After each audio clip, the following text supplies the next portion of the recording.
So we're looking here as um, part of generating the long-term broad benefits, which is what we're defining here as the essence of wisdom, particularly public wisdom, the wisdom of a whole society in our self-governance, our democratic self-governance. If there's going to be long-term broad benefits, we have to think in terms of seventh generation. What is the seventh generation going to have to work with? What is their culture? How is their culture going to look at how to satisfy their own needs? And this moves into the sustainability kind of question of within the physical constraints of a limited world, how do we have to relate to the physical resources of the world in order to have enough for the future? And in the present, how do we create our societies, our economies, our politics to have enough for the people who are here and for the other life forms that we share this planet with? And realizing there is a constraint dimension of this, obviously, because there are physical limits, but there's also an abundance, a potential abundance.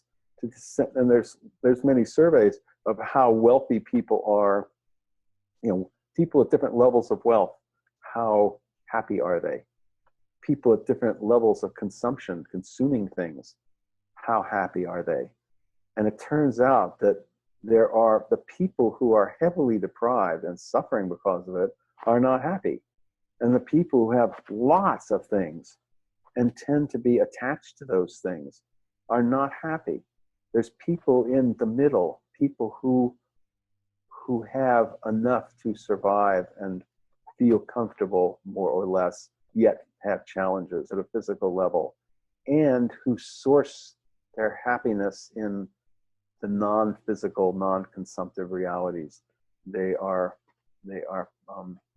gain their happiness through relationship. They gain their happiness through beauty. They gain their happiness through relationship to nature, from creativity, individually and collectively. These are sources that don't require massive inputs of energy and material. So there's tremendous expansion.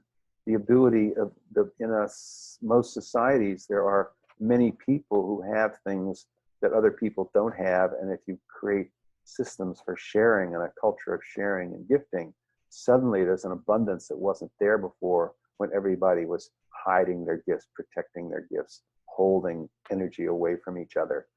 So there's to share the idea of co-creating enough actually and discovering enough actually can create massive abundance.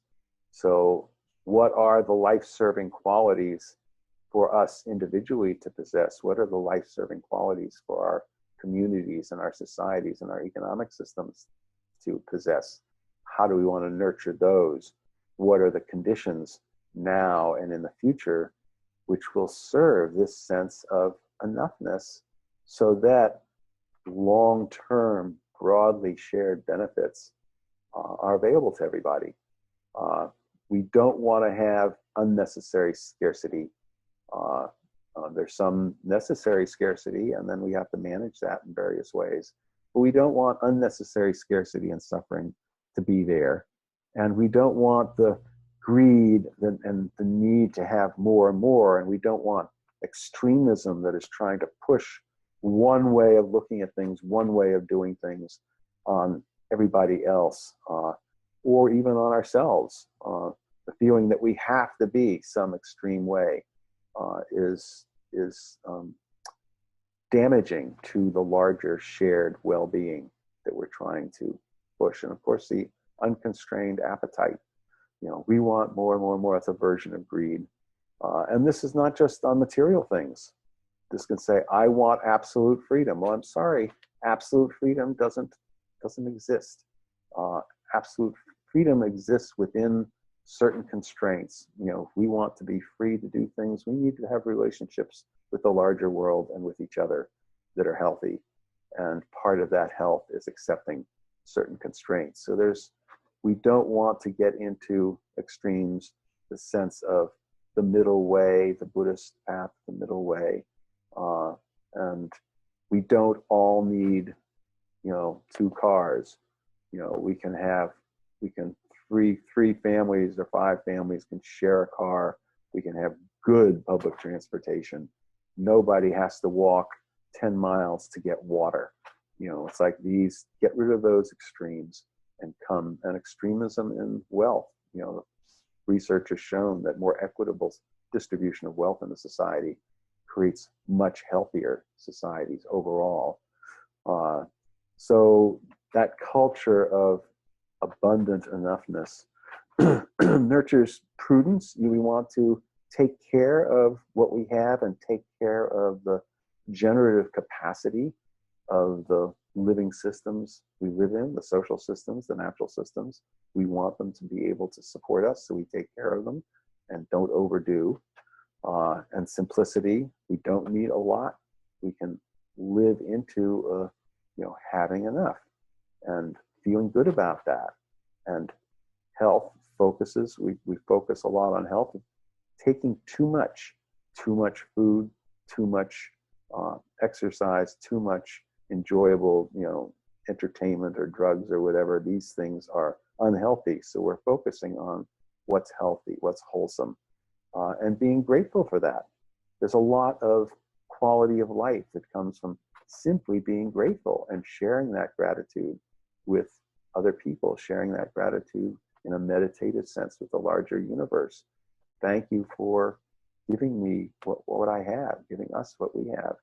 And because we have enough, we feel we want to give to others. And the more we give to others, the more they want to give to us. The spirit of generosity can create a gifting economy. People are happy to give to each other and get status. Oddly enough, get status by giving to each other. And equity, we want to see more of a balance. We don't want to have privileges that other people don't have that ruin their lives. So the sense of equity is part of the enoughness. I have enough advantages in my life. I don't need more and more and more. And I want to use what advantages I have to help other people who have less advantages gain more. And that we are all co-creating this is such a blessing to do it together. So that's part of the energy, the abundance of enoughness comes from we are creating a lot. We are creating a sharing. We are creating this enoughness. And that co-creation itself is very life-serving.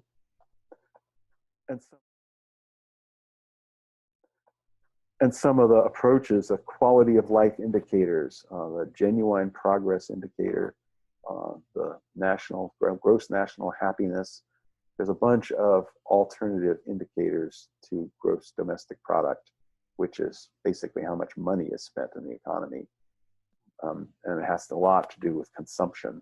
So move away from that into what really makes life worth living. Let's measure that and keep that improving. And that will naturally gravitate towards an abundance of enoughness. The simple living movement, the gift economy, let us share more, let's give to each other more. Let's find our life value and our life meaning in supporting rich relationships, rich sense of all being in this together. And it ends up being very potent. I imagine